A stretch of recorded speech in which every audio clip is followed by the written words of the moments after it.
इस वीडियो में मैंने आप लोगों के साथ शेयर करना है ब्रिमोड का केराटिन ब्लो आउट, और आप लोगों को मैं ऐसे टिप्स बताऊंगी जिनको फॉलो करके आप लोग इस केराटिन को इजीली घर में भी कर सकते हैं। अब अगर बात करें केराटिन के बेनिफिट्स की, तो इसके बेनिफिट्स ये हैं कि आपके हेयर को फ्रिज फ्री करता है। केराटिन के बाद आपके हेयर काफी ज्यादा शाइनी हो जाते हैं। ठीक है, आपके हेयर में थोड़ी बहुत स्ट्रेंथ आ जाती है, आपके हेयर के टेक्सचर को इम्प्रूव करता है, और जिनके हेयर स्ट्रीकिंग रिबॉन्डिंग्स के बाद डैमेज हो गए हैं, ये उन डैमेज हेयर को रिपेयर करता है। ठीक है, इसके अलावा इसके और भी बहुत से बेनिफिट्स हैं। केराटिन के बाद आपका जो हेयर ब्रेकेज है वो बहुत ज्यादा कम हो जाता है। कम से मुराद के जिनका बहुत ज्यादा हेयर फॉल होता है, उनका हेयर फॉल जो है वो थोड़ा बहुत कंट्रोल हो जाता है। इन शॉर्ट अगर बात की जाए तो केराटिन आपके हेयर के लिए एक मेडिसिन की तरह वर्क करता है। मतलब आप लोगों के अगर हेयर काफी ज्यादा डैमेज है या आप लोग चाहते हैं कि आपके हेयर फ्रिज फ्री हो जाएं, तो आप लोग केराटिन की तरफ इजीली जा सकते हैं। ब्रिमोड के इस केराटिन ब्लो आउट में से आपको 2 प्रोडक्ट्स मिलेंगे, ए और बी। ये जो 3 प्रोडक्ट्स आपको मैंने शो किए हैं केराटिन करने के लिए, ये तीनों चीजों का होना बहुत जरूरी है। और प्रोडक्ट की एप्लीकेशन के टाइम आप लोगों ने ग्लव्स लाजमी वेयर करने हैं, और एक अच्छा सा स्ट्रेटनर होना ये भी लाजमी है। आप किसी भी ब्रांड का स्ट्रेटनर यूज कर सकते हैं जो कि आगे से फ्लैट हो। ठीक है, वैसे मैं रेमिंगटन का स्ट्रेटनर भी यूज करती हूँ, लेकिन जब मैंने केराटिन रिबॉन्डिंग करनी होती है तब मैं अपना फ्रीमीजी का यही वाला स्ट्रेटनर यूज करती हूँ। अब जो इसका सबसे पहला स्टेप है वो है इसका शैम्पू, जो ए पार्ट है। अब इस शैम्पू के क्या बेनिफिट्स हैं, ये आपके हेयर में जितना भी डस्ट है, ऑयल है, उसको रिमूव करेगा। और इस शैम्पू को आपने अपने हेयर में 2 टाइम्स अप्लाई करना है। जब आप फर्स्ट टाइम अप्लाई करेंगे तभी आपके हेयर में जितना भी डस्ट है, जितना भी ऑयल है, उसको ये बहुत अच्छे से रिमूव करेगा।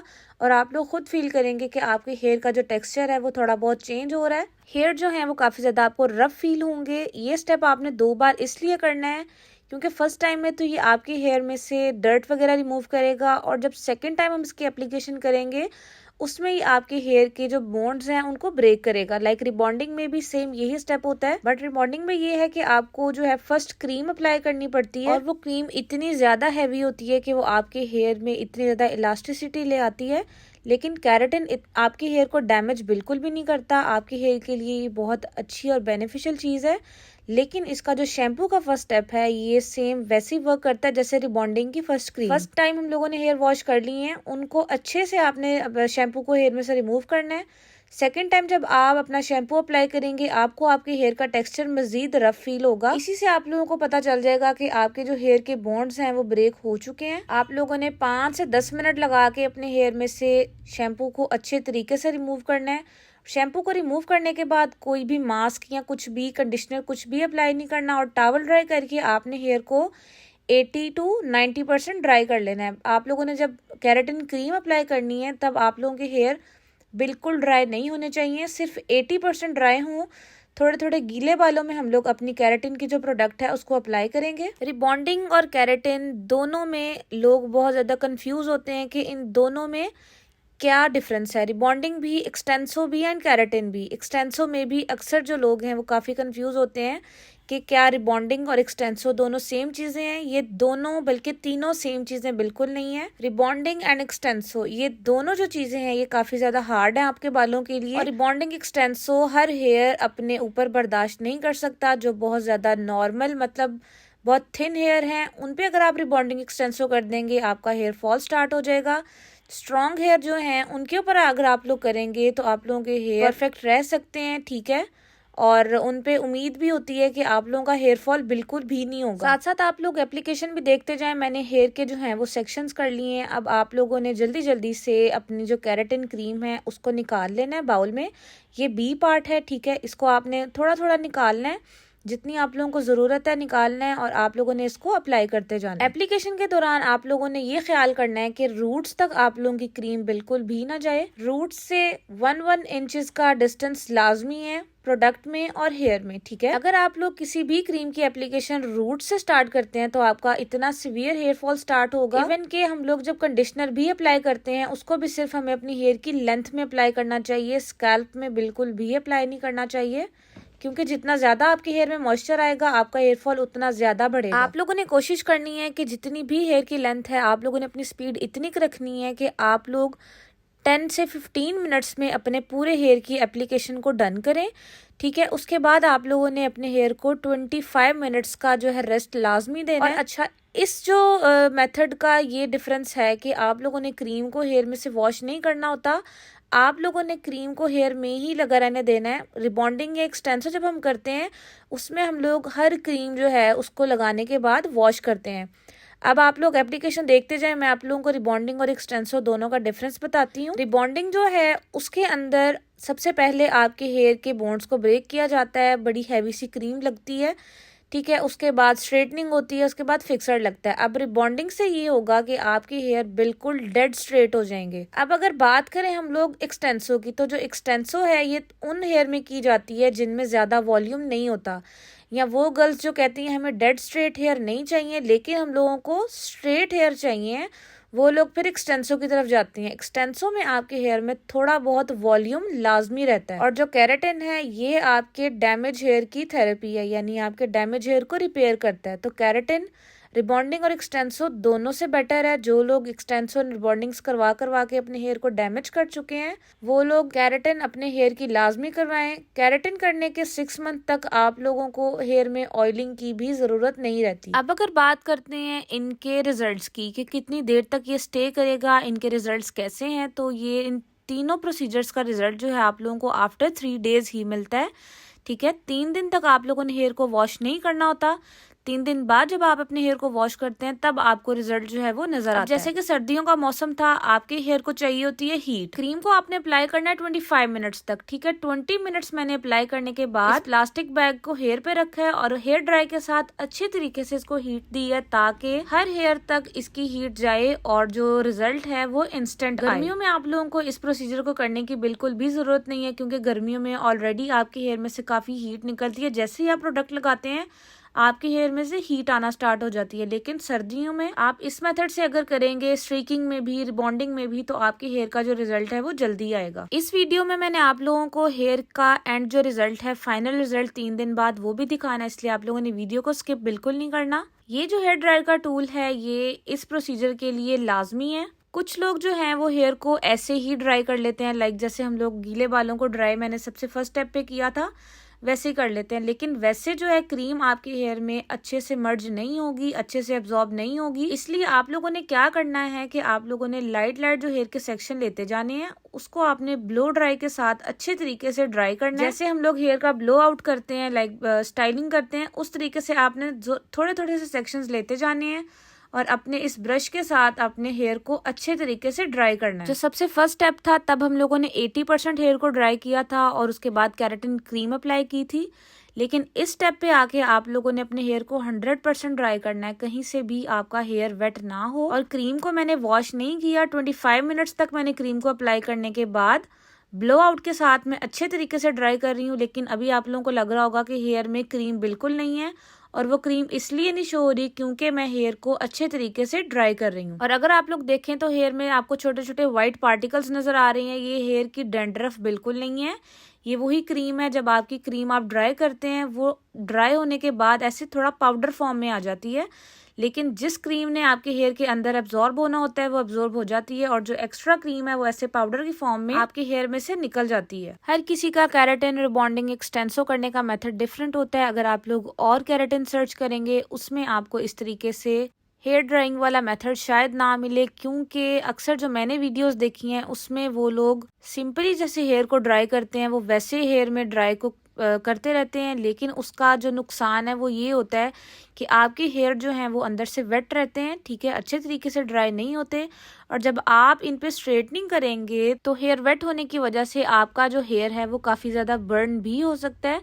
इसलिए आप लोगों ने इस पॉइंट पे ये ख्याल करना है कि हेयर आपके 100% ड्राई हों।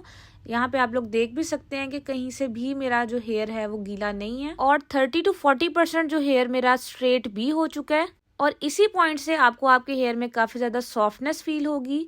इसके बाद जो हमारा लास्ट स्टेप है वो ये है कि हमने करना है अपने हेयर को स्ट्रेट।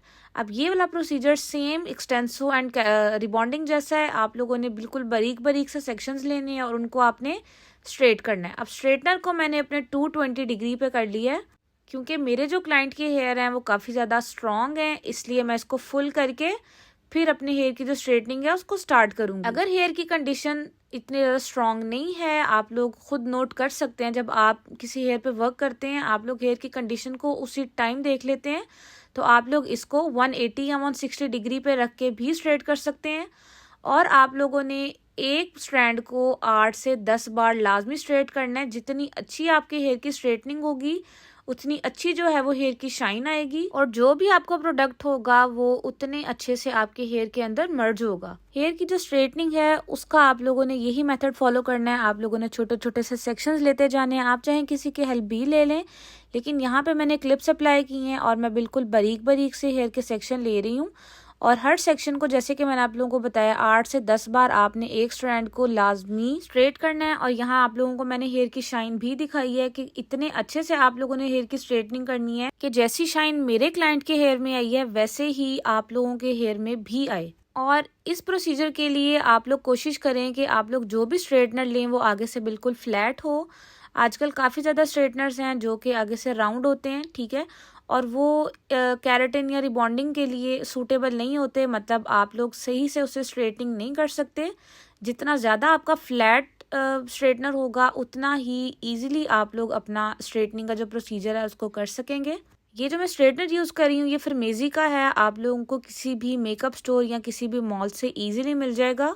हेयर की स्ट्रेटनिंग आप लोगों ने यूं करनी है कि आप लोगों का जो एक भी बाल है वो फ्रिजी ना हो, क्योंकि यही जो हम लोगों का फाइनल स्टेप है। इसके बाद हम लोगों ने कोई भी फिक्सर कुछ भी अप्लाई नहीं करना। और भी ब्रांड्स की कैरेटिन्स होंगी लेकिन वो मैंने कभी यूज़ नहीं की हैं।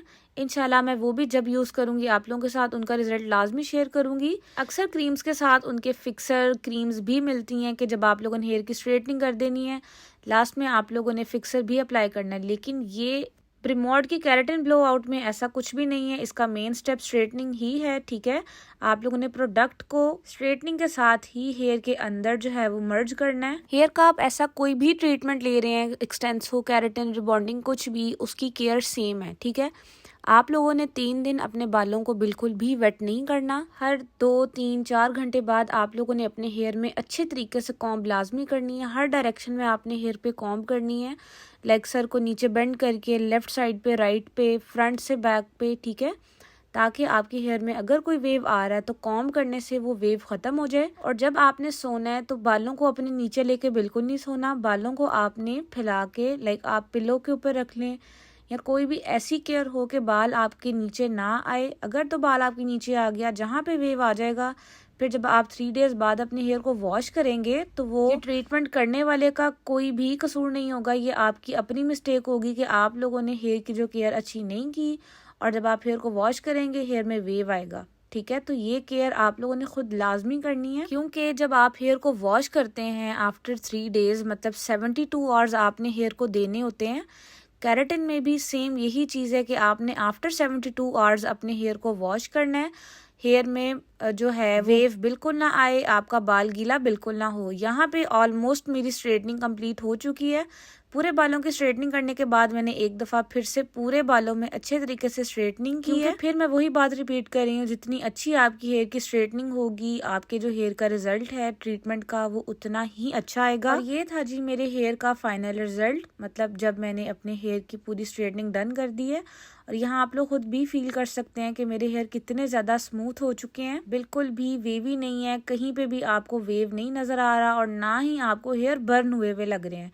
जब हेयर बर्न हो जाते हैं तो वो नीचे से अजीब से स्प्लिट एंड्स नज़र आते हैं, लेकिन केराटिन का ये भी फ़ायदा है कि आपके हेयर के जितने भी स्प्लिट एंड्स हैं उसको ये ख़त्म करता है। ये वाला रिजल्ट जो है ये तो उसी टाइम का है जब मैंने अपनी केराटिन डन की थी। अब आगे आप लोगों को मैं दिखाऊंगी आफ्टर 3 डेज जब हेयर को वॉश किया था तो क्या रिजल्ट आया, और हेयर को किस शैम्पू से वॉश किया था, ठीक है। और वॉश करने के बाद आपने कोई कंडीशनर अप्लाई करना है या नहीं करना। मेरे क्लाइंट ने अपने हेयर की काफ़ी ज़्यादा केयर की थी, मतलब हर 2-3 घंटे बाद हेयर में कॉम्बिंग करना, हेयर को वेट बिल्कुल नहीं किया था।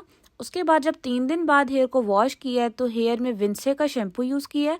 आप लोग कोई सा भी केराटिन शैम्पू यूज़ कर सकते हैं, लाजमी नहीं है आपने विंसे का ही यूज़ करना है। शैम्पू अच्छे तरीके से करने के बाद 15 मिनट्स तक आपने कोई भी हेयर मास्क या कंडीशनर अप्लाई करना है। इन्होंने विंसे का ही शैम्पू और विंसे का ही कंडीशनर यूज़ किया था। इस मेथड पे आप लोगों ने हेयर को 100% ड्राई करना है, ठीक है, क्योंकि जब आप लोग 3 दिन बाद अपने हेयर को वॉश करते हैं ये आपका रिजल्ट डे होता है, मतलब इस डे पे आपको आपके हेयर के रिजल्ट का पता चलना होता है। लेकिन अगर आप इस पॉइंट पे अपना कोई भी हेयर थोड़ा सा भी वेट अगर छोड़ देंगे तो आप लोगों को वो रिजल्ट नहीं मिलेगा जो प्रॉपर ड्राई करने के बाद मिलेगा। ठीक है, अब यहाँ पे हेयर हल्का हल्का सा गीला है, लेकिन आप लोग हेयर की सॉफ्टनेस चेक करें और हेयर की आप लोग फ्रिजीनेस चेक करें कि कितनी ज्यादा कम हुई है। और यहाँ पे हेयर बिल्कुल ड्राई हो चुके हैं और आप लोग खुद देखें कितने ज्यादा सिल्की हेयर है। यहाँ पे मैंने स्ट्रेटनर का बिल्कुल भी यूज नहीं किया। आफ्टर 3 डेज ये रिजल्ट था बालों का केराटिन का। ठीक है, जिनके बाल फ्रिजी हैं वो अगर केराटिन करते हैं उनका भी सेम यही रिजल्ट आएगा। आप लोगों ने भी लाजमी ट्राई करना है और मेरे साथ रिव्यूज ज़रूर शेयर करने हैं कि आप लोगों ने इस मेथड से अगर केराटिन की है आप लोगों का कैसा रिजल्ट आया है। अगर वीडियो अच्छी लगी है तो मेरी इस वीडियो को लाइक लाजमी करिएगा, कमेंट्स करके मुझे ज़रूर बताइएगा कि आपको हर चीज़ समझ आई है या नहीं। मेरे चैनल को ज़रूर सब्सक्राइब करिएगा। Thank you so much for watching.